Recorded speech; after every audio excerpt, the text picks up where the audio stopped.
What you're telling me is that music is about to stop, and we're going to be left holding the biggest bag of odorous excrement ever assembled in the history of capitalism. 1974, 1987, 92, 97, 2000, and whatever we want to call this. It's all just the same thing over and over. We can't help ourselves. I say when we sell. Hey, I say when we sell. And we're live.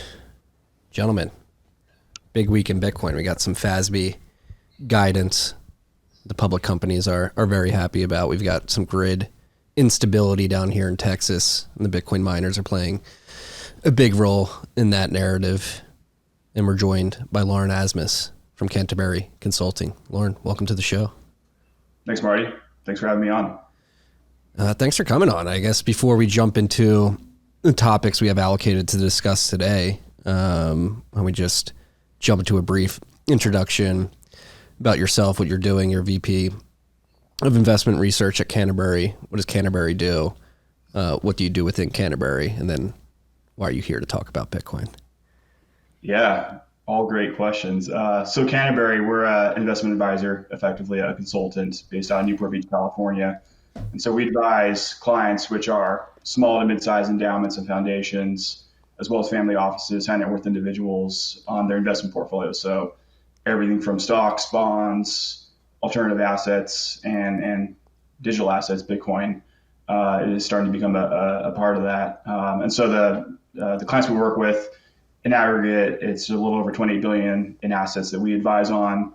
Most of our clients are on the West Coast, but we work with groups all across the country. I myself am based in Nashville, so I work remote, and got connected with Michael and Jesse, several months back, and I thought it'd be great to come on the pod and talk a little bit about the institutional investor perspective on Bitcoin and digital assets and what folks are thinking about within that regard. Yeah, we appreciate you coming on. It's been great to build a relationship. And I think what I'm personally excited is this world of, in my mind, is probably like the best nomenclature. You can correct me, but like I think of in the intermediary between, asset allocators in the form of pensions, endowments, and then asset managers, and really providing the guidance and research is such an important aspect of the market structure and how they're looking for guidance to navigate, this ever-changing world. And so it's something that we're excited to be exploring and working with on the on-ramp side, but then also I think for the market to understand a little bit of that world that I think is a little bit of gray or fuzzy at best, and maybe not even completely known to exist as well. Yeah. Yeah. And you, when you bring up consulting, people think management consulting, right? And it's, what is investment consulting? What is advisory? So you're right, Michael. We sit in between the money managers, asset managers that invest specific strategies, whether that's an equity strategy or a bond strategy or a Bitcoin strategy, and then the total asset allocation of that client's portfolio. And so my job, I sit on the research team. My job is to investigate and to really diligence all these different money managers and make sure that they fit the parameters that our clients are looking for. And then also, putting the whole portfolio together, making sure that the asset allocation makes sense for a given client. And so, it's this world where really, I guess you can kind of think of us as gatekeepers of a way of client assets, right? Where money managers would like to partner with us and work with us. And it's our job to vet and make sure that we're working with good groups out there. Yeah. What I find exciting about this, to have you on the show, is in the Bitcoin space, people are constantly talking about institutional investors are coming. They're just around the corner. They're on their way. They're making, they're learning about Bitcoin now. I talk about that sometimes. And you are really living that, of you interface with both sides, the institutional allocators and the managers, with different strategies. And so you are you have your finger on the pulse of this big unknown question that we always wonder about. And so I'm excited to get your insights about everything about, that topic and how it's been shifting over time. Yeah. And I think a good jumping off point before we get into the individual mindset of these asset allocators is to properly define them and what they're looking to get out of an allocation. So whether it's an endowment, a foundation, a pension, or a family office, across those 4 archetypes, how are they approaching their allocation strategies? I imagine they each have different goals and perspectives on what's going on. So how do you sort of get to understand those goals and then work with the managers on the other side to make sure that you're reaching those goals for your clients?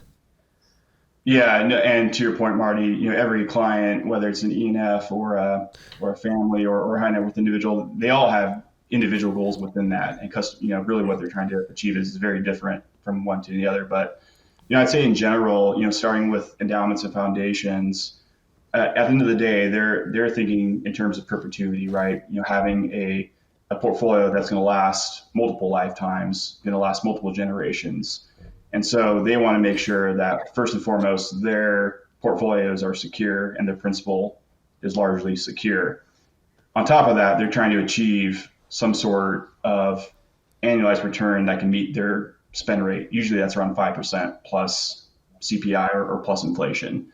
So, 5% real returns is what they're trying to, on average, achieve on an annualized basis.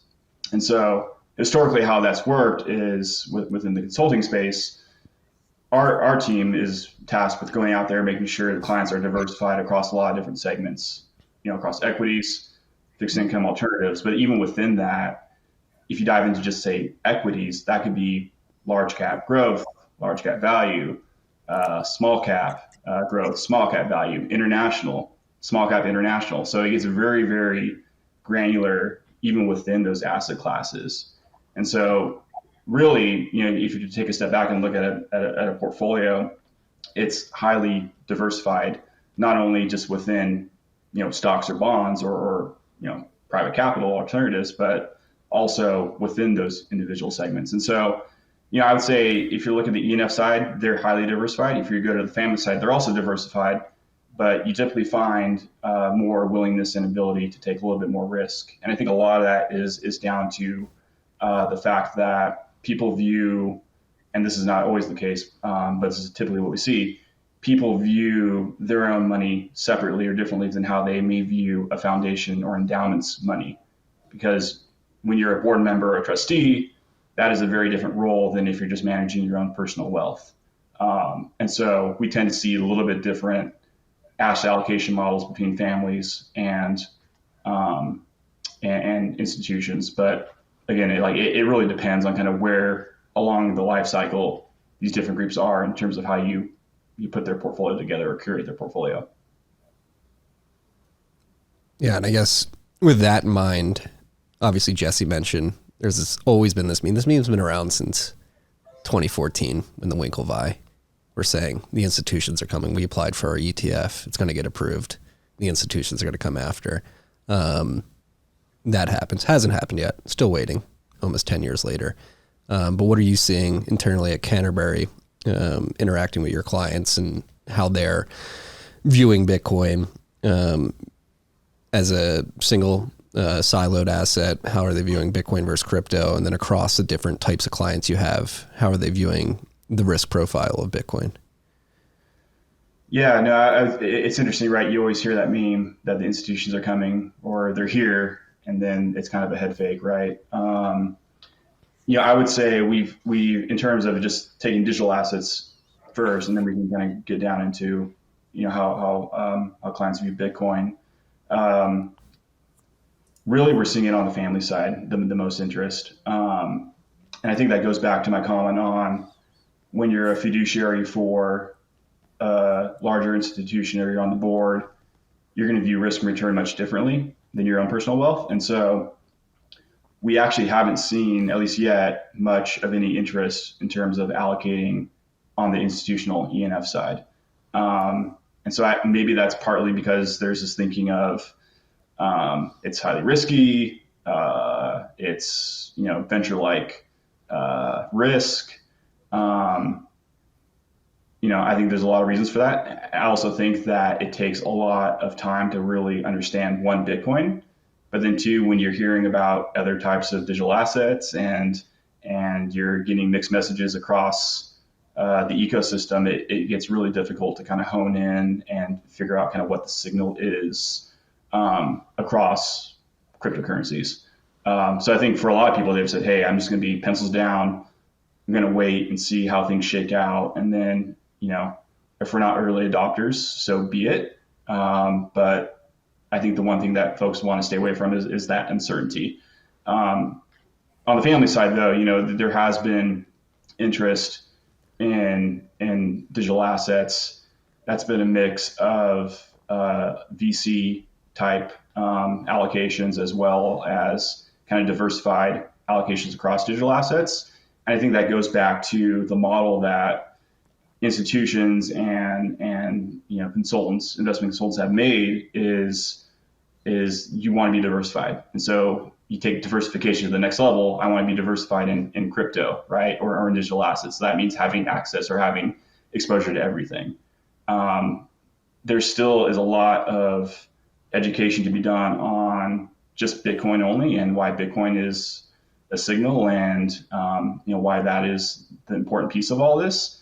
And so that's something that we're kind of trying to figure out as well internally is, how do you kind of get that message across and how do you think about that? So I know it was a long-winded response, but I'm happy to kind of dive into any one of those aspects. Yeah, well, a couple things, or go ahead. Go for it, Michael. I was just going to say, one of the things that came up about the institutions coming is I think because of the cycles, we've heard this and that happened in 2021 where RIAs and other institutional investors were very interested in the asset class, but then as the market corrected and the fallout of FTX, BlockFi, and the rest, it kind of pulled back. And so they're sitting there, pencils down, looking at the market. But I think this continues to happen because of the cyclicality that Loren referenced, that the institutions might be here in the sense of the personal accounts of the CIO or the CEO have exposure to Bitcoin, but to go via a board and the proper governance takes time. And by the time that time gets close enough, the market has already churned and it's like, hey, do we not they probably didn't go deep enough to really understand the fundamental other than maybe an allocation. So I think there's some aspect there in the cyclicality and that we know as the price appreciates in BlackRock coming in is a big aspect of this. But then I think just one other touch point is that the intermediary, it feels like such an important position based on what you said, Loren, in the sense of crypto diversification and what we've seen in the market with, and I can't remember the names, but it feels like they just keep getting rugged in Canada with these. I think it was a couple pensions. Ontario's teacher's pension. Yeah, and I think they got rugged 3 times. It's not funny, but it's Celsius. Maybe BlockFi, but that there was somebody there more than likely guiding them on why this was a good investment. And this reality of giving them the exposure to what's happening in the ecosystem. And obviously they're going to do their due diligence as well. But it feels very important for that intermediary to really support in the guidance of what are the fundamentals happening in the digital asset space versus here it's crypto. And then we've seen kind of the fallout. Yeah, no, I would agree with that. And that's a very sophisticated investor too, right? They've done, in aggregate very well over a long period of time investing that money and that capital. And so I think it's getting back to your point, Michael, of, having the right information, making sure you're doing your actual due diligence, not just trusting, following the herd and trusting, because larger VCs are doing this, it must be safe, right? I think people got burned by not doing their diligence. And this goes across other asset classes too. This isn't just digital assets or Bitcoin. It's part of my job is to make sure that I'm unbiased and not getting persuaded by investor relations, marketing people, pitching a good story, or, colleagues in other firms thinking that's a good investment or a good strategy. I need to be doing my own work, It's the whole notion of don't trust, verify. It goes across the board, and it's especially important in this space.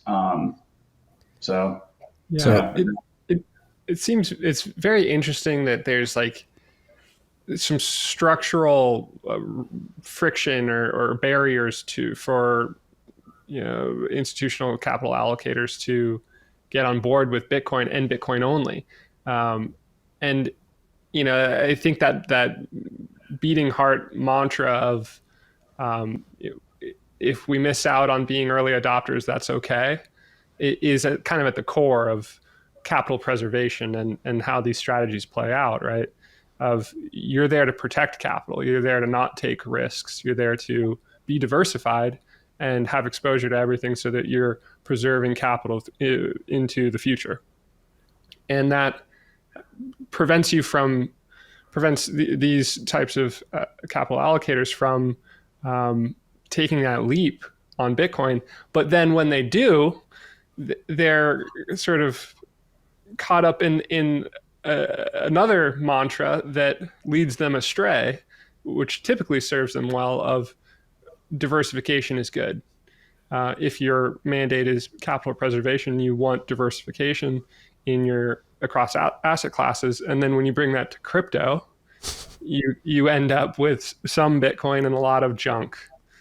And I think it's such a tricky marsh to navigate, to make a misstep if you're a capital allocator coming from the old world with a certain conservatism and style of thinking that has served capital allocators well, and capital preservation has been the name of the game, and that is how you stay alive.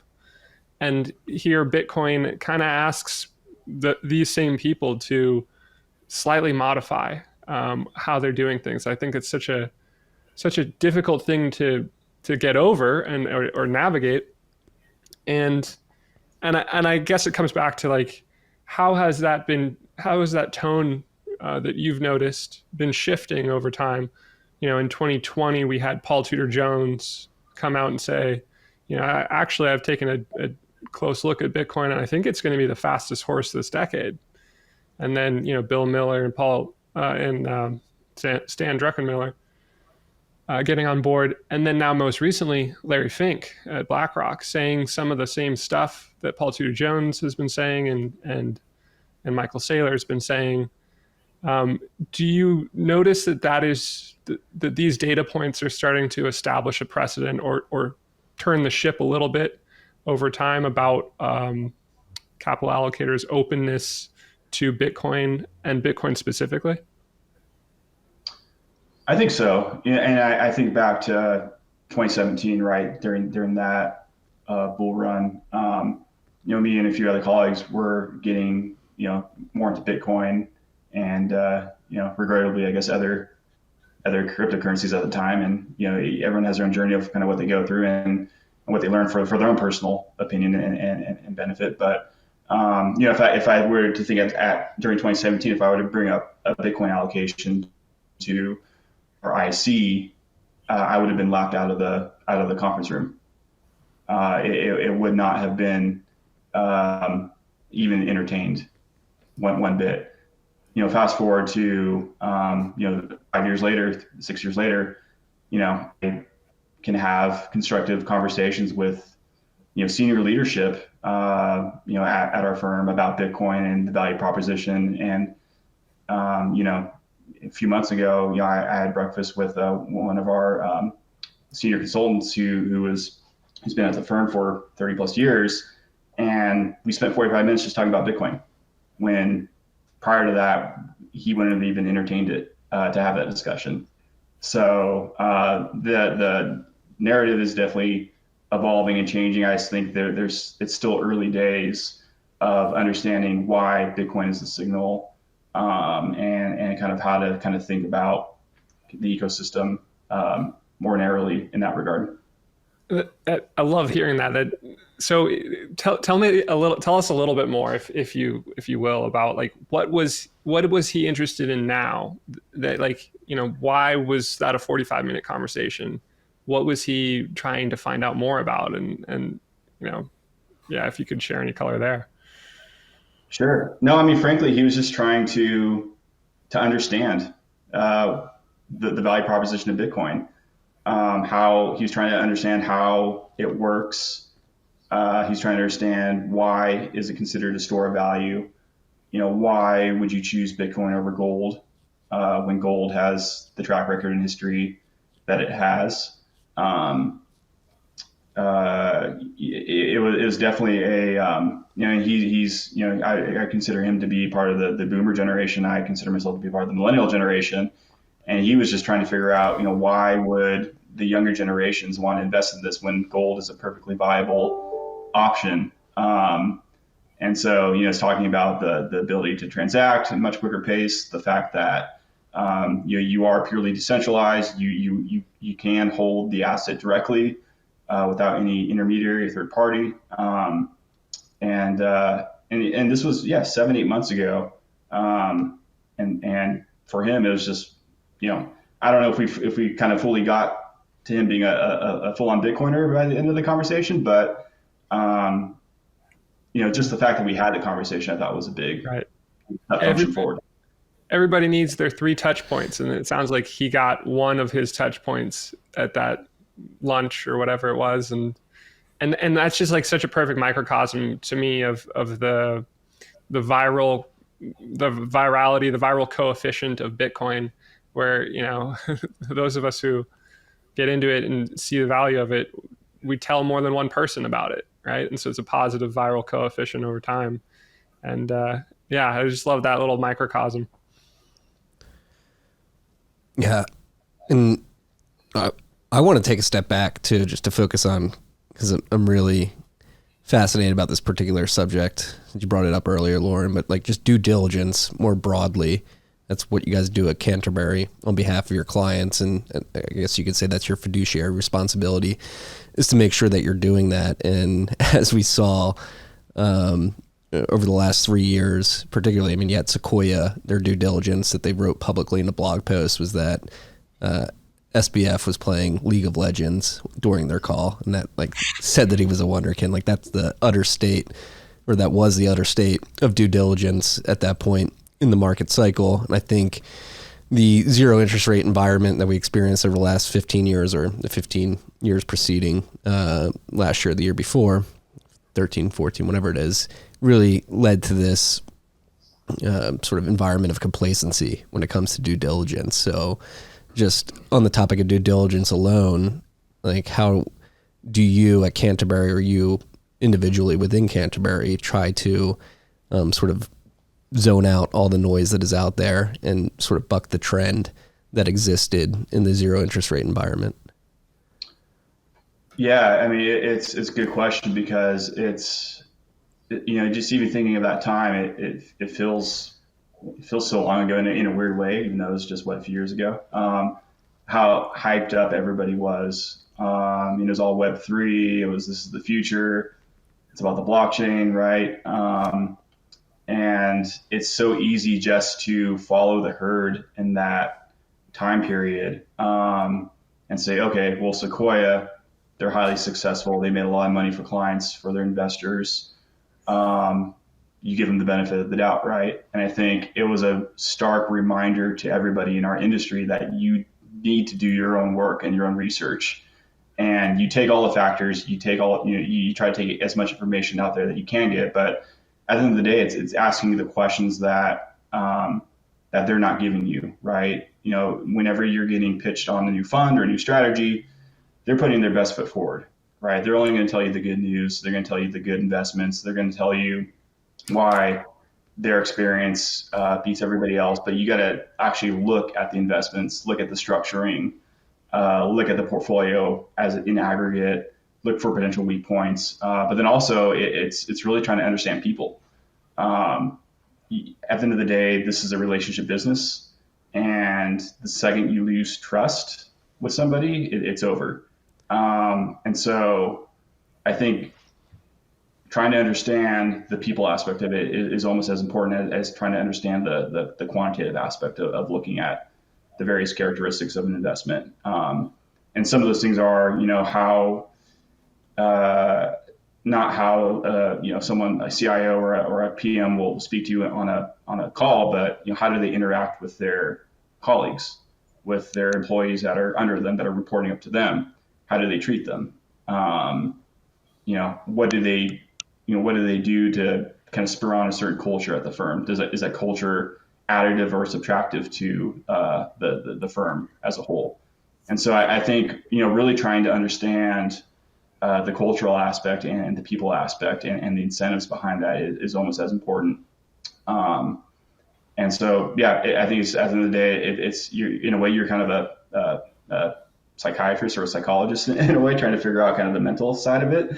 But it's important in this area to get that aspect of it.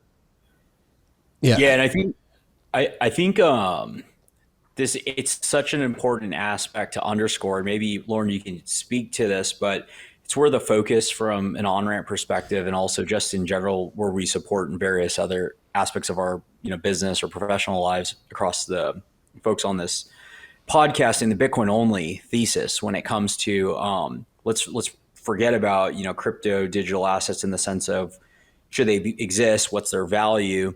But when we look at like the conservative nature, when an asset allocator, somebody's looking at the asset class, there's certain components to Bitcoin that are just very like clean and when you think about it, a security versus a commodity and where the CFTC has come down, or custody and how there is a landscape of really battle hardened, tested custody frameworks versus what you see with like the long tail of crypto assets and how they're supported and the associated hacks or bugs around it, or DeFi, and thinking about the opportunity to lose all your funds or venture funds going heavy into crypto and effectively going to zero, or the assets being, the counterparty risk associated with leaving with unscrupulous actors. And so we've seen this. So this has always been there's not only a thesis around the Bitcoin only from a conservative nature, there's also the technical debt, the human aspect, and being able to speak, very intelligently across, these different crypto assets. But then also when it comes to all the things that have happened in this space, and we're seeing this in real time, we've had some really great conversations the past couple of weeks and months where, to Loren's point, like some of the institutions or entities are looking at this and doing diligence, but others are really looking in and realizing that this thing isn't going away. But how do we get ahead of what just happened the past 2 years, and how do we sidestep all of those big traps that are just laid out and will continue to be laid out? Because the reality is that this is it's not like tech in the sense that you make a wrong bet and now you just maybe it goes to zero, but you just have something in a venture portfolio that could potentially not pick up traction, or there's another winner, but you were right on the sector and now you have exposure to an area. It's it can actually go directly to zero. And we've seen this. There was a slide that we previously had with Marty in 1031 on I think it was 7 or 8 companies back in 2021 that had $100 billion in enterprise value. And it was the Genesis, the FTXs of the world. And it was effectively zero looking at it. And it still is zero today. And that just doesn't exist in any other asset class where it goes from, in a year, 100 billion and this investment's getting marked up to a zero. And so anyway, I think it just speaks to why the Bitcoin ethos, or Bitcoin only, at least to start, is such a great place for folks to come in, because it kind of de-risks it and then they can start to learn a little more.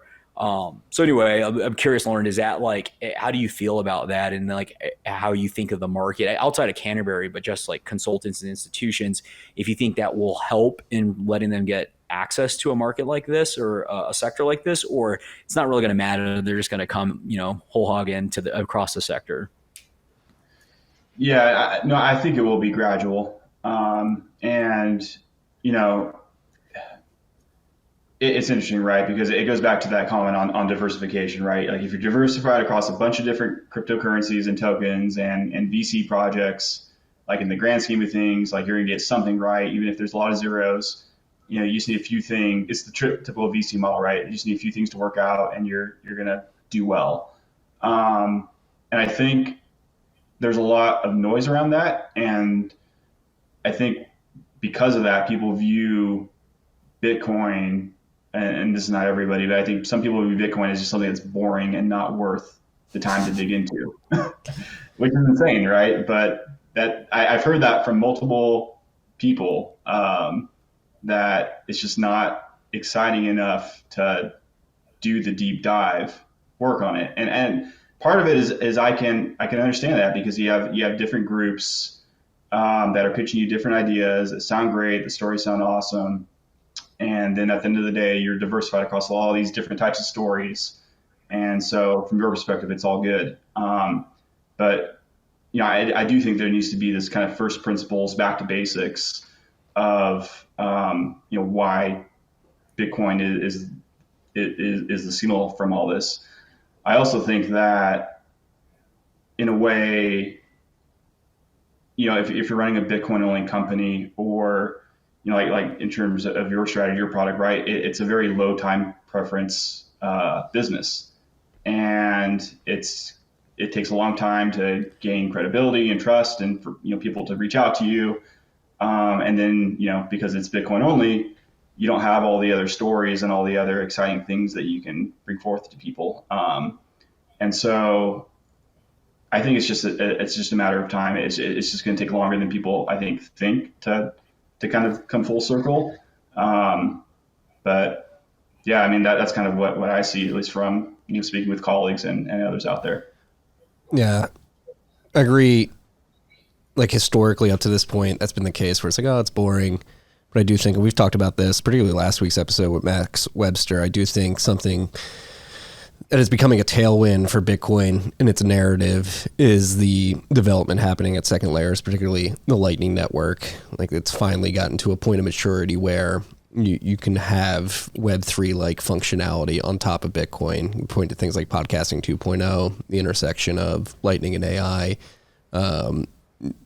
monetizing music via podcasting 2.0 functionalities, L402 as a protocol to sort of embed the payments protocol into the internet stack. And I think that, we always knew as Bitcoiners that this was going to come fruition. It just took some time. And I feel like we're finally at a point where those narratives that crypto has sort of taken and run with historically are beginning to come to Bitcoin. And you do have that sort of flashy, high-tech play within Bitcoin coming to the market from a narrative perspective. But another thing I wanted to touch on to get your view on this is that I think this is a line that many Bitcoiners have run with for some time, and I do think it's true, which is the idea viewing Bitcoin from like a risk profile and sort of flipping the table on asset allocators and saying, hey, it's actually probably riskier not to have an allocation to Bitcoin than it is to have an allocation to Bitcoin, especially if it's a small allocation. Like you could miss out on some of the biggest gains of any asset in human history if you don't at least have a small allocation. So does that fit into sort of the way you pitch Bitcoin at all? This idea that it's actually riskier not to have any allocation? We've talked about that. No, we have talked about that, and that has been an internal discussion. And you hear this from other groups, right? You just have like a 1% to 3% allocation to Bitcoin, like your total risk return across your portfolio. Your risk-adjusted return increases meaningfully, just having a very, very small piece of Bitcoin in the allocation. I think what trips up a lot of folks is if you're to think about just real assets in general and the real asset bucket within a portfolio, right? It's a mix of commodities, maybe real estate, precious metals, gold. It's a combination of things. And so, what we've heard, and this is something that's occurred in the past, is we don't have just an individual allocation to gold, right? We may have a strategy that invests across gold, silver, other types of metals, other types of commodities. But why would we have just like a gold only or a Bitcoin only piece to that, right? And then it kind of gets to the point of bucketing. Where do you put it, right? Allocators, institutions like to have a very neat place to have their investments in. So it's very easy to say, okay, this is an equity, this is a bond, this is a venture capital investment, this is a private equity buyout investment. But where do you put Bitcoin, right? Is it a VC asset? Is it a real asset? And then in terms of the value proposition, right? A lot of people say digital gold, store of value, but to your point, Marty, about the growth of the Lightning Network and L2 and kind of that medium of exchange really starting to pick up, that's valuable. And so how do you kind of think about that aspect of it, and how do you bucket it from that perspective? And so then you talk about all these different Venn diagrams or trees that start splintering out from use cases and where you bucket it, and then people just get over. I think it just becomes overly complicated. And then at the end of the day, you say, okay, it's a 1 or 2% position. Why are we spending all this time on a 1 or 2% position in the portfolio? So yeah, it's interesting, but these are all happening real time. And I also think that you tend to see more talk, more conversation happening during various hype cycles, and so it'll be interesting to see kind of how the ball moves forward, go into the next bull market. But that's kind of some of the background behind it. Logan, quad box us. We're gonna figure this out now, because this is something we've talked about in recent weeks. Right? We gotta do a little working group here. What is the new bucket? We've been saying like you just have to create a whole new bucket for this. Or which bucket? Which bucket does it go in, or is it a new bucket? It's a new bucket. Well, so Logan, I'm glad you quad box us. This is a really good point to discuss, because a little inside base, we've had having a lot of these conversations, Loren, since we've last chatted. And the common things you brought up are things we've been discussing with large institutions. And this is partially where is exciting between the pod or just advisory services. Like, they need the support, whether it's for them or their clients, whether it's wealth management and the FAs or the end client, into helping them understand this. And you made this like key point of like, it's not sexy, but it's not sexy for a number of reasons. Like, it's not sexy if it's not a 100-bagger, because it's maybe not venture right now in the truest sense, or a token. But then it's very sexy if it's a like commodity or gold or a bond. Like, so they're not, it's like the lens keeps moving around in the bucket, like on how do they position it. But then also it's something we think about is the fact that the strategy is so simple. It doesn't look like a strategy to the institution, but it actually is the supreme strategy that we're going to support with. And the idea is that you buy and you hold it for whatever the timeline is that you need to see the return. You know, we know in the green, you're in 3+ years or whatever, but it's like, this is what you do with it. And you sit on your hands and you just let it sit there. And everybody in this whole game working with institutions has said the complete opposite, right? They told you to do all these fancy things and they never get to see the gain. So anyway, that was a kick, but like, we put some really good materials. We can even pull up on the screen in the different buckets with PE, venture, and how they can like start to benchmark in the quartiles. But you hit on all the common tropes that come up, and it's just about dispelling it. And you referenced listening to the episode with Brian, and that's why we're really excited with Brian and Jackson also recently coming on, is that he's been doing this at the highest level, right? Working with institutions and helping them understand and how to articulate and pull the research together. And I don't think there's a silver bullet. It's just understanding what matters to the individual, and then, or that sector of the institution. When you mention real assets, venture, or whatever, PE, and then giving them the right materials and having those conversations. And then ultimately they're going to have to like find the end of the rabbit hole. You can only start the journey for them. Yeah. I also think too, right, if the liquidity profile makes it difficult, because if it's a VC investment, it's locked up. Once you go into a VC fund, you're locked up. There's nothing you can do. You don't see the marks very often, quarterly if you're lucky. And with Bitcoin, it's 24/7. And there's a running, there's a consistently running scoreboard going on with how you're doing with that. And you're reminded over the weekend when you're, hanging out with your family, or trying to get away from the screens. So that's also a psychological barrier that I think that has an effect as well. Yeah, I did recently put out a piece trying to analyze this problem of how do we think about Bitcoin in terms of what assets it compares to. Like, what's your opportunity cost of capital, and how that plays into Bitcoin, and what's the hurdle rate for when you're allocating to an asset like this. And breaking it down, I mean, over the last halving era, it's been a 45% CAGR for Bitcoin, and every halving era has been a reduced CAGR, just as the upside volatility has dampened over time. And so going forward, maybe it's 25% over the next 4 years CAGR. But that's venture capital. That's the expected returns for venture capital, which is the top end of the risk profile, right? Like, that's as risky as you get. You're being paid that well for locking up capital for 10 years.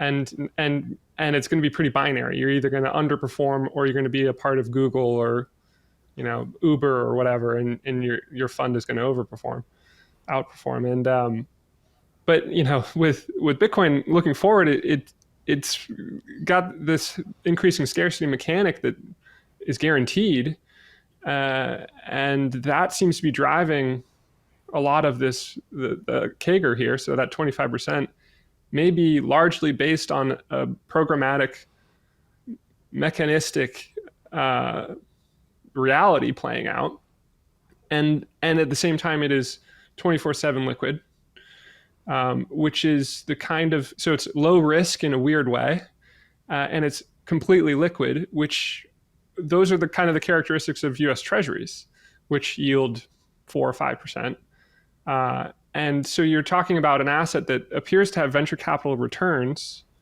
and yet U.S. Treasury risks, and that just breaks everything. Like, if that's true, that's the opportunity cost of capital. That should be the hurdle rate for an incremental dollar allocated to an asset class. It's Bitcoin. Like, Bitcoin should be the default, but that's just so outside of how people can, have to think, because I'm sympathetic to, like, the mandate is capital preservation. And if you're wrong on Bitcoin, then you screwed up. If you're an institutional capital allocator and you make that mistake, that's your ass. You're done. But 14 years has only made it clearer how this thing is moving, why it's moving in this direction, and I don't know, the next 4 years looking forward seem clearer than any prior 4-year period with Bitcoin. And at some point, Bitcoin is a 1/2000th of the world's assets, and if the institutional allocator strategy is to maintain diversification across the world of value, at some point you have to own a slice of that little tiny thimble of a bucket. And so when does that happen? Yeah, one thing that is really interesting, Marty brought up, is the risk, like the risk associated. And I think there's a different way to position the risk, and the risk is like, well, or I don't, maybe not a different way to position, but there's a form of like risk on, you don't have exposure, you're going to miss out on the greatest asymmetry. And then there's the other form, which I think you touched on, Jesse, and you mentioned early, Loren, on the 5% benchmark of like real returns. And like, one, how do you measure the real? Is it like, there's a nominal, but then what is real compared to inflation? Because then it's plus inflation. So let's say real, you referenced 5% plus inflation. Let's call it 3%, right? In quotes. So we're at 8%. The reality is, like, I think we'd all agree here, it's not really 3. And so is it 12? Is it 15? Whatever the number is, when people start to recognize, and I also think this is why it comes from a bottoms up, because individuals recognize that, like, they're buying less food every day and less day-to-day expenses are getting more. And so it's like, how do I protect myself? But ultimately, this is where that gradually and suddenly happens, is the institution is like feeling the risk, because how do you capture that 10 to 15 or whatever the benchmark actually starts to become? What's the actual hurdle rate? And then where do you find it? And that's where the whole BlackRock thing is so fascinating, because I think they kind of know this, right? It's like, well, how do you actually get out of this hole? Well, and Loren, before you jump in here, like, another part of that risk too is, like, if you miss out on Bitcoin's value appreciation, it appreciating in value typically means that things are going bad in the other part of your portfolio. That's why Bitcoin is accruing values, because people are finally getting the light bulb moment where, oh, I probably need to own this asset over all these other assets. And if you're on the sidelines, you're missing out on the value appreciation of Bitcoin, and you're also suffering the losses of the other parts of your portfolio that are bleeding, because people have finally recognized, like, oh, this is a sinking ship, and they have gotten into the lifeboat. Yeah.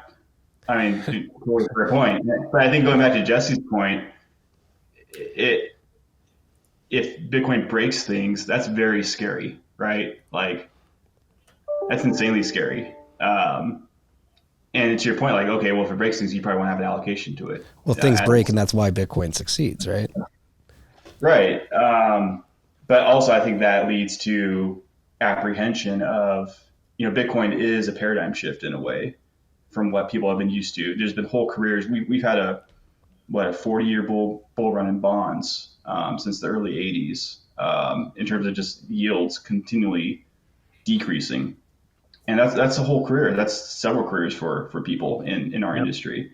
And so it is a paradigm shift, and it takes time for that paradigm shift to really work its way through the system. So yeah, I think that's where like it's really been a pivotal like mindset shift for Jesse and I. And I think as we think about like let's the digital gold's good.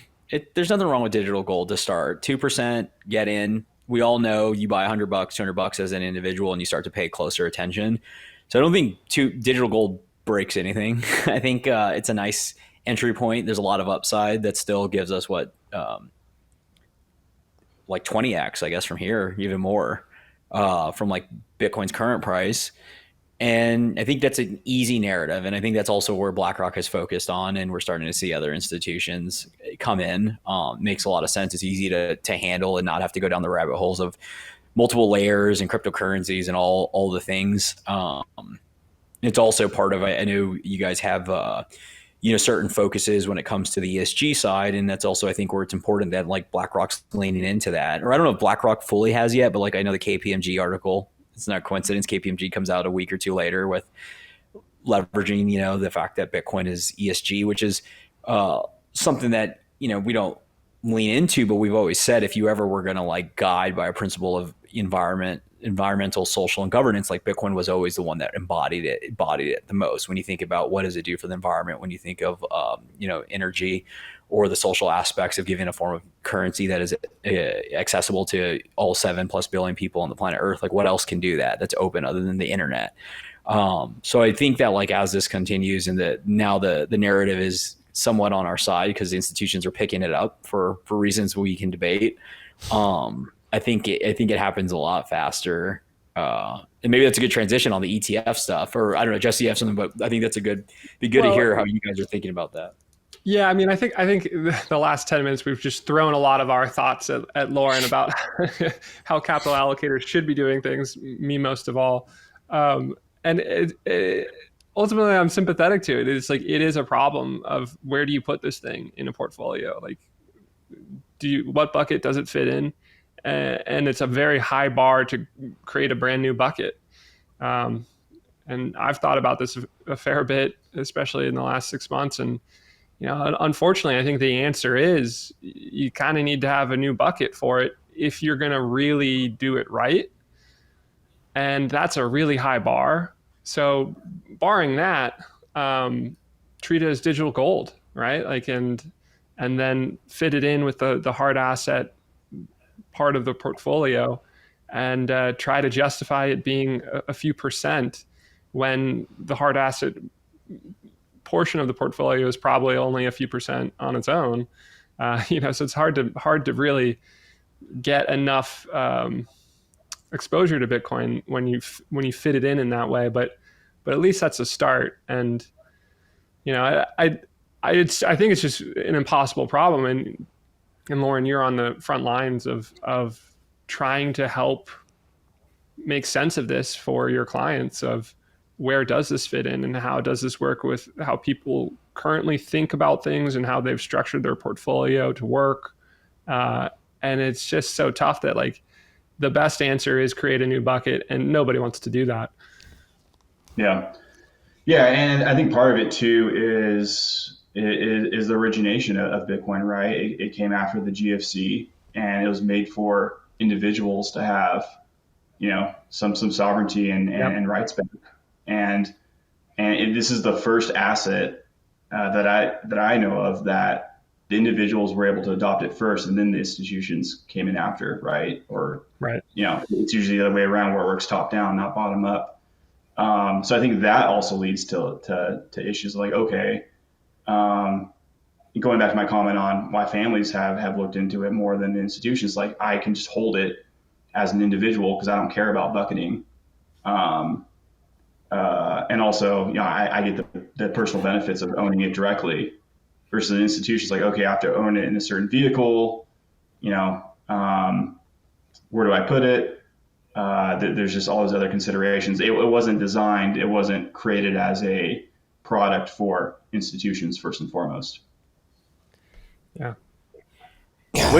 What's fascinating about the top-down approach that you referenced, though, is it all still starts with the individual, just like at the very beginning, i.e., like the individual in part of a investment committee or corporation is the one that's going to drive this. They're going to get it, they're going to grok it, and then they're going to work with their peers, similar to you having the conversation with your colleague and having these kind of conversations. And it's maybe takes a while, but it ultimately comes from individuals coalescing around, a framework and then diligence in it, and then coming to a committee. And we've seen this with Saylor, right? Because he was atypical in the governance structure that he had and being in the place that he was in, but he still had to get everybody on board. And he was able to really kind of, force that through the door in the sense of, here, like, this is the academic literature, here's the process. You guys tell me if I'm nuts or not, but you're going to look at this. And when we all know that if anybody earnestly looks at this, it's very, very hard to refute what's happening. And that there's not a bunch of error between 0 and 26,000 that we're at right now. There's actually fundamentals that are happening, that have been happening for the past 15 years and will continue when you look at it. And so I think that's where the individual still will be very important. And something I've always thought, like whether it was on Chain or here, when we have these discussions with prospective clients or just partners or folks looking at the spaces, that individual matters so much, because that's the person that makes up the entity, and they're the ones that are going to go and listen to a pod like this or share it or have the conversation and go out of their way. And to Jesse's point, those touch points continue to compound until decisions make. I think Ross Stevens and Mass Mutual are another good example of the impact he's had from, taking a stand. He was a leader in an organization, and then the impact he's had will never fully grasp, but I think it just continues to compound year over year as, Bitcoin exists. Yep, that's a great point.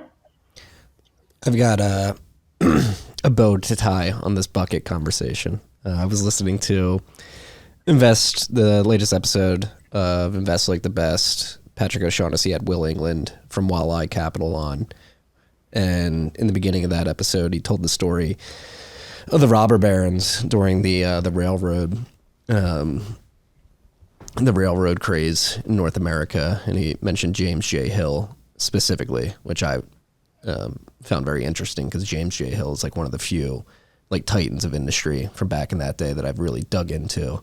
And he made the point, comparing James J. Hill and the robber barons of the railroad boom in that period, and comparing them to the tech sector in this period. And he was like, the tech guys have nothing on what James J. Hill and those guys did. They literally pulled the world with them and said, hey, we're going to make it so everybody can access North America from coast to coast, and we're going to build these railroads. And to tie the bow on this bucket, I think we need a James J. Hill in the investment arena to say, hey, we're literally going to pull everybody along. Here's this new bucket. Because Michael, I couldn't stop but think when you mentioned the energy, that, when you think about Bitcoin, it's digital gold. Then you had to mention energy at the end. It's an energy play, it's an energy sector play. It's integrating with the energy sector right now. When I mentioned earlier with Lightning, it's a high tech play. It's going to be the payments layer of the internet. It is this whole new bucket. And I'm not putting the pressure on you, Loren, but I do think we need a James J. Hill at your level to just say, hey, there's this whole new bucket. You can look at it as digital gold and put 1% to 2% of your hard commodities allocation into it, which will be maybe 20 bips of your overall allocation into it. But you'll make some money, but you're going to miss out on a lot of these big things. That's actually a really good corollary, because in the railroad, I'm listening to something else about the railroads and JP Morgan, and there was a lot of people that lost a lot of money when they were investing, because there was unscrupulous actors when they were actually setting up the railroads. But you ultimately have to go, the first people through the door are not going to get it right completely. And we've seen this with tech, we've seen it with fiber and the backbone being laid out as infrastructure is being, and a lot of people go bankrupt, but over time there's fundamentals that are there. And I think similar with railroad and this asset class. Marty, what if this evangelist this champion of Bitcoin that emerges, what if it is Larry Fink? How would you feel about that? Would Larry Fink suddenly be a friend to Marty if he's the one articulating how, you know what, the ESG thing, we were wrong, but Bitcoin actually does accelerate those pie in the sky goals in terms of a more stable energy future. That's the thing. And Larry Fink is the one saying it. How do you feel, Marty? It's fine if he wants to pump my bags.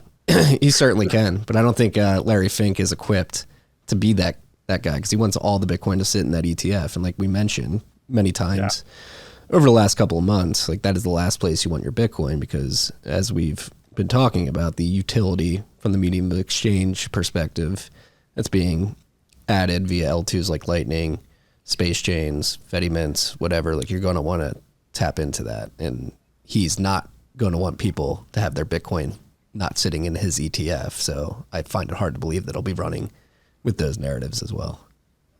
But if Larry wants to pump our bags, do it. I got my private keys. I'd love to see Peter Thiel and Larry Fink having a fireside chat at Bitcoin 2023. I think that would be quite the show. Yeah, that would be great. Yeah, it is. It's worth thinking about how the guests of the Miami Bitcoin conference over the last few years have evolved, and suddenly we had Michael Saylor on stage, and then the next year it was the president of a sovereign nation making a big announcment, and then this year we had like a presidential candidate launch his candidacy on stage, at a Bitcoin conference. Projecting that forward, it may be only a few years until we have real titans of finance trying to insert themselves into the Bitcoin world as thought leaders or experts on Bitcoin, because buy my ETF. That could happen in the next couple of years. I think it does happen as soon as next year, where it's at the big conferences. I was finding out like the Money 2020, which is a big one in Vegas last year, that was 20%. It was actually surprising me. 20% was crypto and 80% like TradFi, fintech stuff. And that was in kind of a slower market, but you can imagine that just continues, where the TradFi conferences end up Bitcoin conferences. I mean, I'll just say I was at Bitcoin 2022 and I ran into several mutual acquaintances from the TradFi world that were there just trying to learn. And, someone that was from a credit hedge fund that had nothing to do with Bitcoin was there just because they wanted to learn about it. And they went to the Orlando Bravo. I saw him at the Orlando Bravo presentation that he gave with the other individual or part of that panel. But no, I mean, you have people kind of incognito there trying to figure out, at these conferences trying to figure it out. So it does happen. That's interesting. So be nice to the person in the seat next to you at the Bitcoin conference. It could be a hedge fund guy trying to learn about this asset and genuinely wanting to know more. Yeah, and I do think it's fair to call out that while there are hesitations from institutions and intermediaries and consultants and pensions, there's also folks internally, they're on the same wavelength of what we're talking about here. Like they're there. Maybe there's some time, there's some committees, there's ETF that needs to happen but like it's all happening. It's the same as an individual. There's just a curve of like where they enter in and then where they exit or where they end up the allocation. But I do think it's a pretty exciting time from the ability that I don't think we've seen it as de-risked as it has ever been in the history of its existence.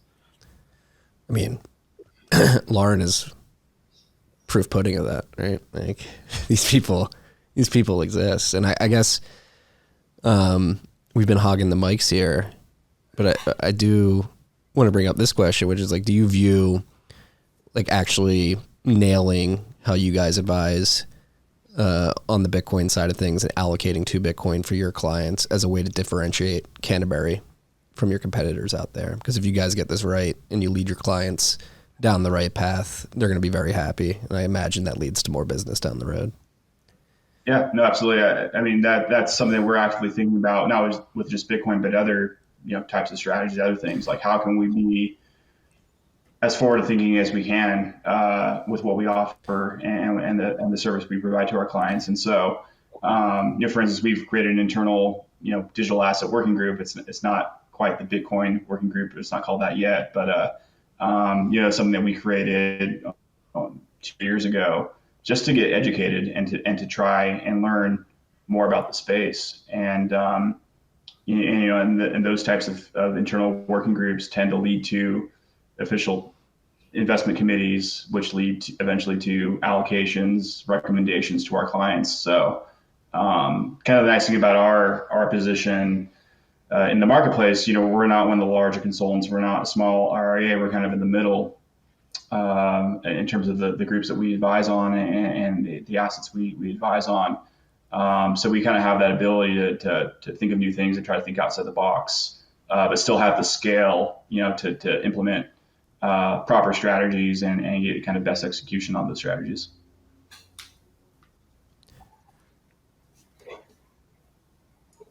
Yeah, it's that brings up another point, is like scale.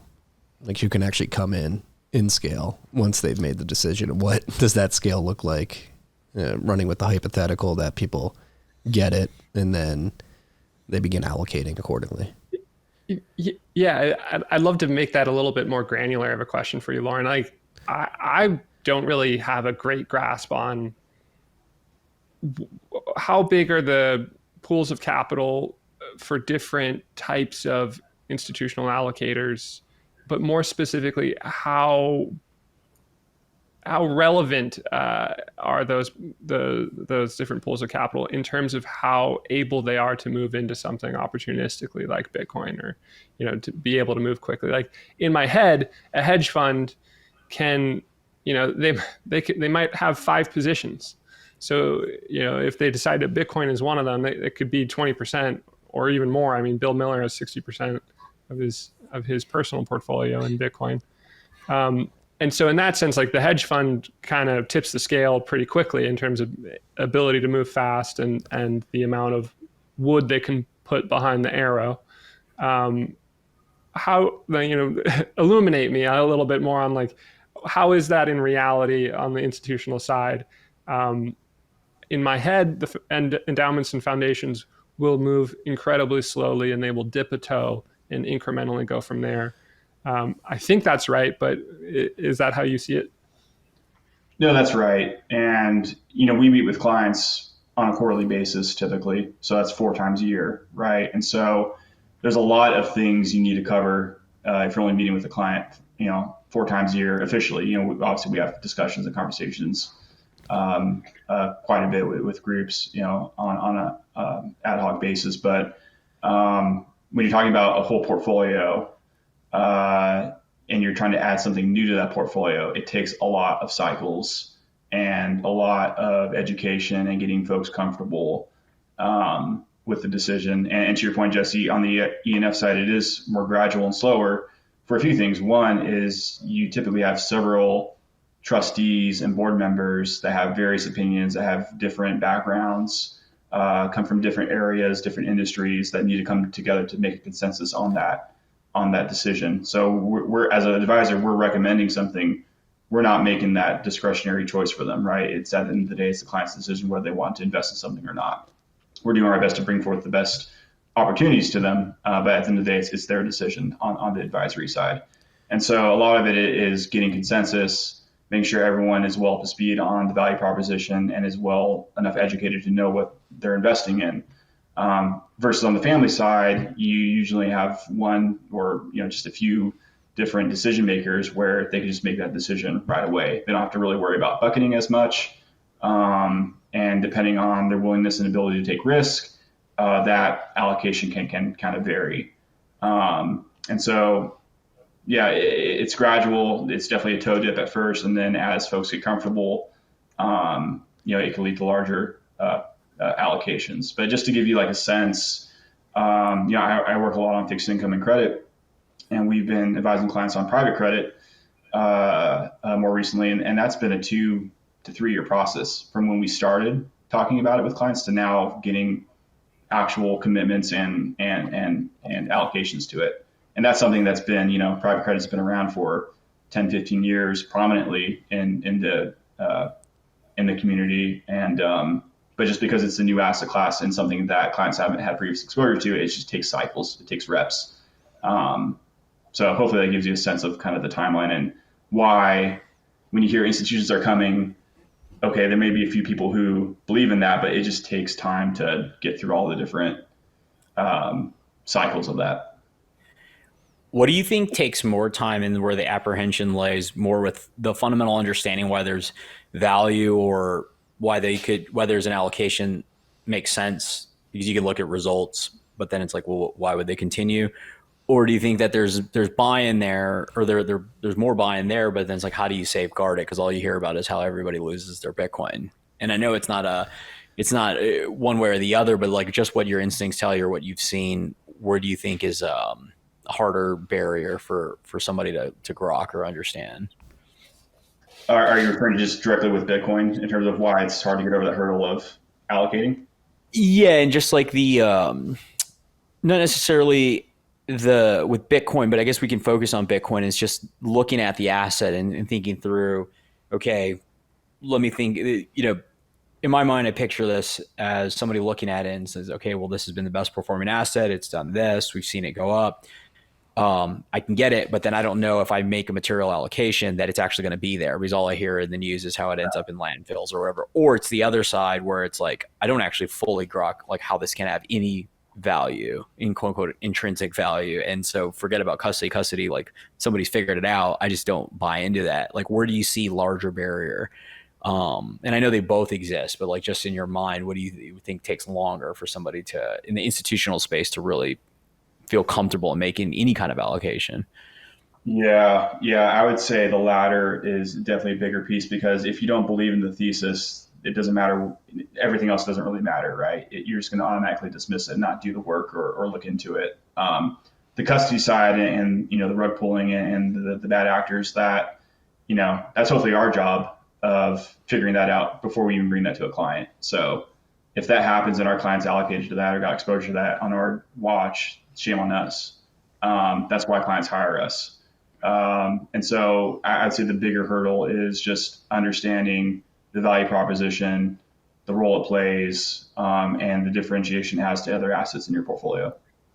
But isn't it a little bit of like a chicken or egg thing? Because a lot of folks, at least from the individual side, hesitate to look at this because of the rug pullings and it goes to zero, and not Bitcoin, but like that. It's like, which cryptocurrency do I go to? What if it's not Bitcoin? What if it's the other one? Or how do I like secure it? Because it ends up, so they never actually go down to even start the process on the diligence or looking at it as an asset class. No, I think that's fair.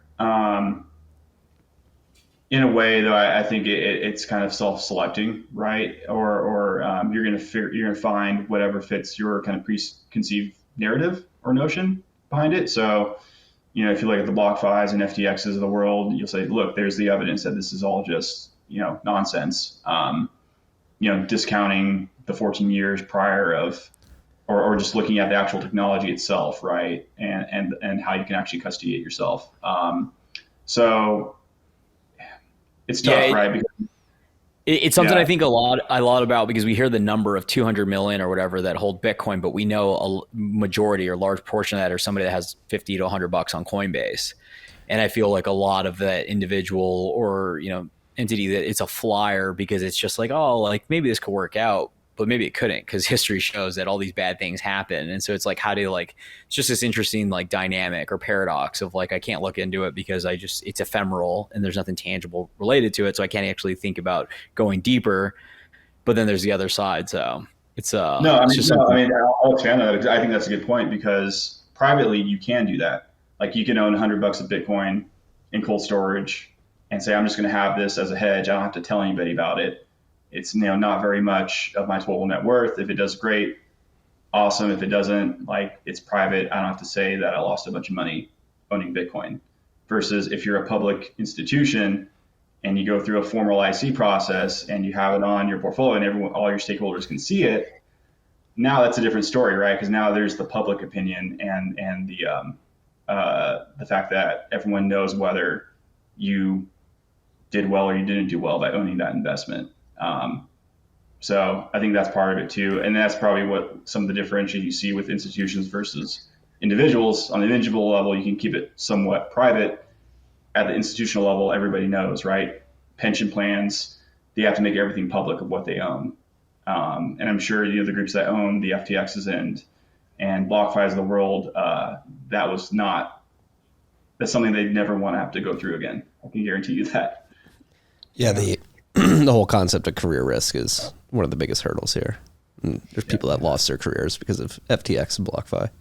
And ironically, it's folks working at pensions and endowments, seeing the Ontario Teachers Union, was it, make that misstep that probably keeps them from wanting to touch Bitcoin. Ironically there, Well, And going back to the individual, this is like, Loren, what you were saying made me like really think about credit to Fidelity. It's like career risk, like Abigail Johnson 2014, like mining, letting people use it in the thing. And I did a quick search. Like, I mean, we knew this, but it's like, it's her grandfather's business. Like, of course you're going to pick the right thing, no matter what anybody says, because it's your family's business. It's not like this academic, just ephemeral, like, well, if I make the, whatever the term is, nobody got fired for, choosing Apple or whatever. It's like, she doesn't care about that. She cares about like, my grandfather's going to care if I lose this business or if I don't like pick the right decision. And for them to like be the first, they're so, it's just cool to see, but then also it makes sense that it's like, it's a family owned entity. So it's going to be a different tie versus like the career risk of making the decision. Yeah, but this goes back to the other point we were mentioning earlier. At some point in the future, Bitcoin succeeds, like the career risk of not getting in becomes higher than the career risk of not getting in. Yeah. Excuse me. It seems to me like people like Loren are providing an awesome service of being willing to engage with this stuff and actually take it on and say, you know what, this has merit and this belongs in our clients' portfolios to the extent that they're willing to have that conversation. And that right there is already differentiated. And to me, it seems like a way to, if you have differentiation in the investment world and you're picking winners, and we think Bitcoin's going to be a winner, that's such an opportunity, a career opportunity, not just a career risk. And, I hope that institutional allocators are getting advice from the Lorens of the world rather than, the super senior tenured advisors who, are like Charlie Munger or Warren Buffett in their attitudes towards Bitcoin, because those aren't the people who are going to win in this arena. And, I just think it's a career opportunity for Canterbury, for people like Loren, and hopefully the institutions find that signal in time, or they get on the train as it's leaving the station. That's fine too. Yeah. I know we're brushing up on time here, but I do want to throw out a question to you, Loren, about like we are pretty in Bitcoin. Like we're financially, socially, professionally, we're all in. And there's this well-known sort of phenomena that like there's a Bitcoin bubble. We're in it. And for somebody who you're in Bitcoin too, but you're also pretty involved in the traditional asset allocation space. Like what can the Bitcoin bubble be doing better to make your job easier? That's a really good question. And it's definitely a bubble. And what the nice thing about being out here in Nashville now is, I've been trying to go to a few of the Bitcoin Park events and meeting some people out there. And it's a 180 departure from my day-to-day job and the other people I interact with in my day-to-day for good. I mean, people across the board are great, friendly, nice. But you're right, Marty, it's a bubble. Twitter is a bubble. Definitely. I haven't spent enough time or much time on Nostr, but I would probably say that's a bubble in terms of, kind of getting the same tropes and thoughts. And I would say I think there's a different level and spectrum of how people view Bitcoin and the importance that Bitcoin plays in their lives. And people can tend to get pretty dogmatic about that. But you also have to live kind of in the realm of reality of where things are today. And, the best way to get people on board and to understand the narrative is to be patient and to try to connect, what's going on Twitter and, the thoughts and all the stuff that's happening there with the real world of how people think about investing. And it's a good question in terms of how do you kind of bridge that gap, right? Because it is in a way very different worlds. And in many regards, it's how social media is today, right? Like depending on your ecosystem or echo chamber, you're only going to see things that kind of pertain to your worldview on things. So how do you kind of bridge that gap? I think maybe it's just being open and patient with others who are trying to understand maybe where you're coming from. But no, it's a good question. So you're saying we shouldn't tell people to have fun staying poor? Probably not.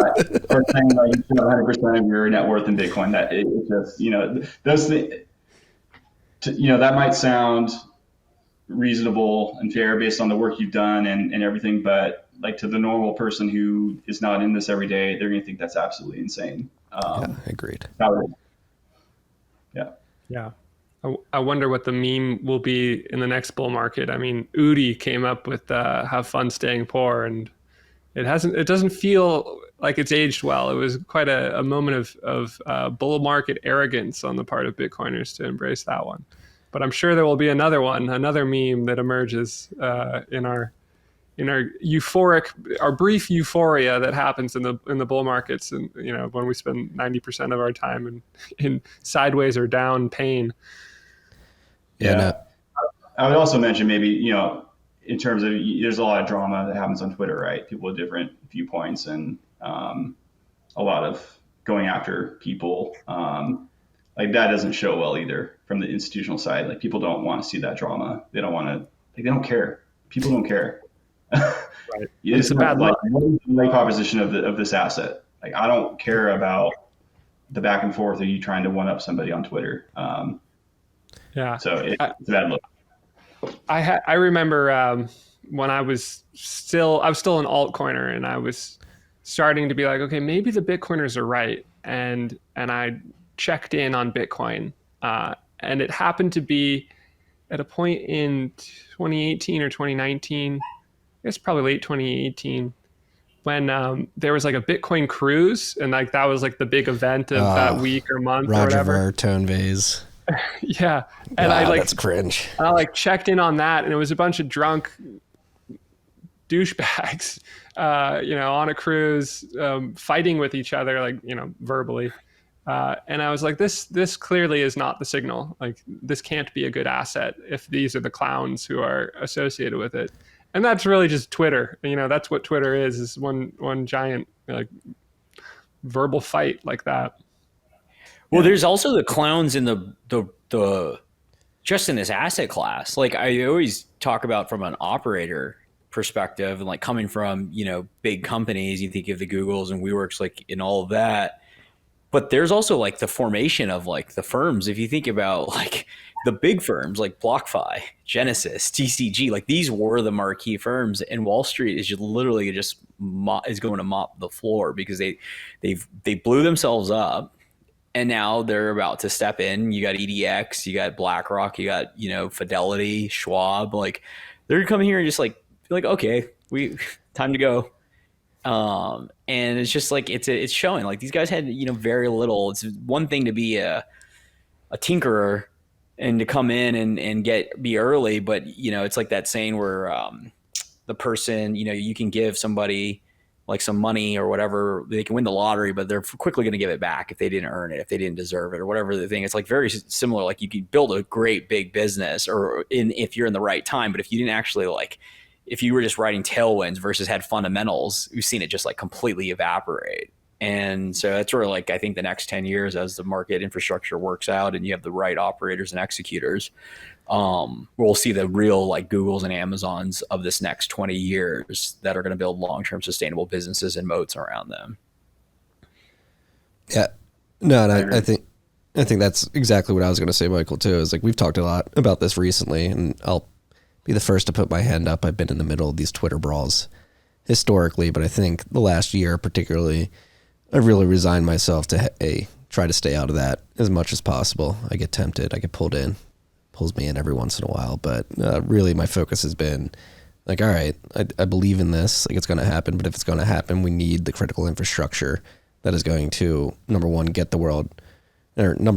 the world that there's utility and fundamental value here, and then number two, get them onboarded into the asset and the infrastructure that they'll leverage once they're in.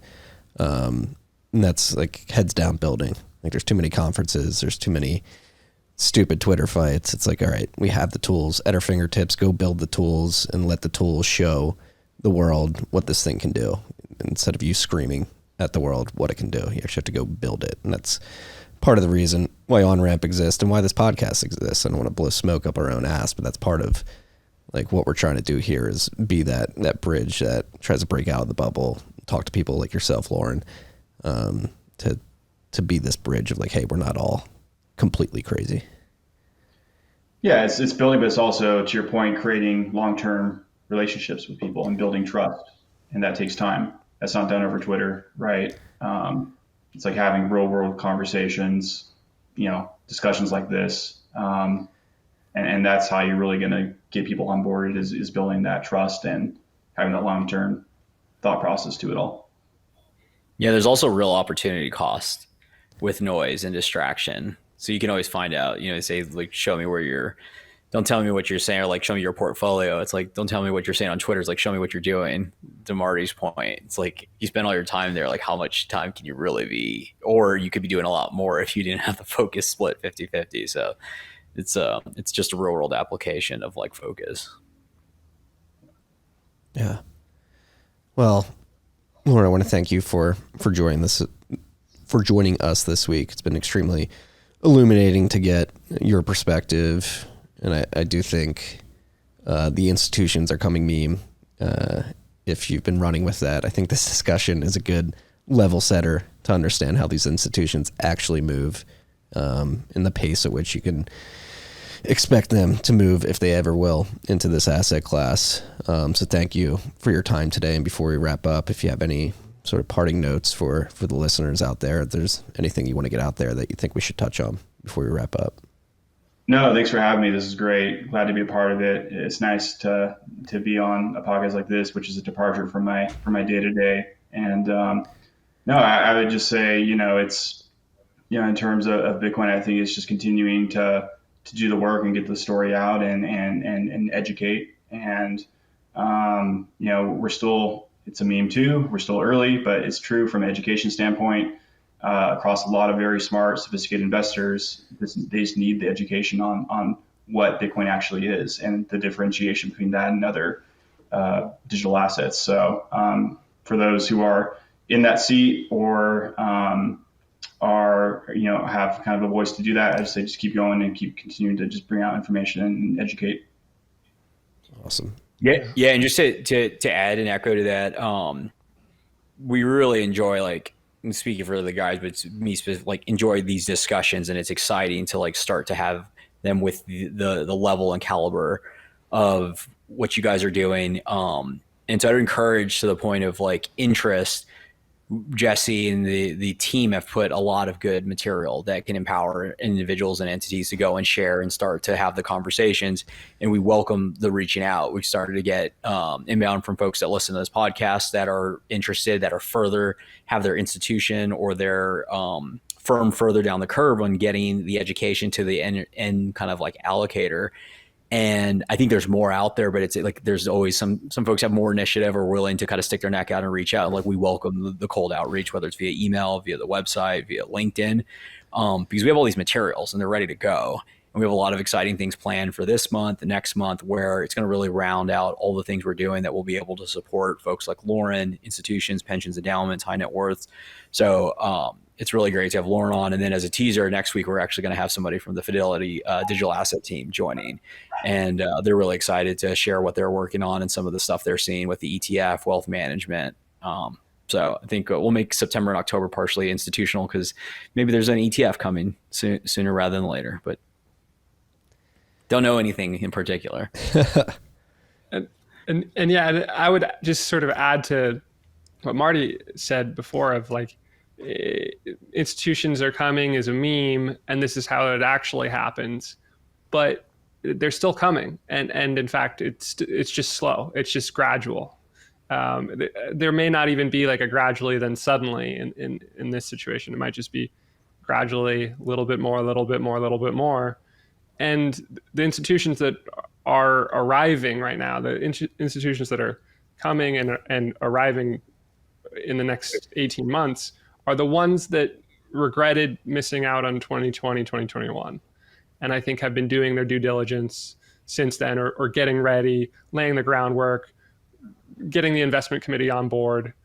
And that's going to be a small group, but a bigger group than any prior institutional adopting group. And so that's the nature of this thing going forward. It's gradually, but it's happening. So the institutions are coming. It's just not all at once. You heard it here first. Thank you guys for joining us this week. Loren, thank you for your time. It was incredibly insightful. So thank you.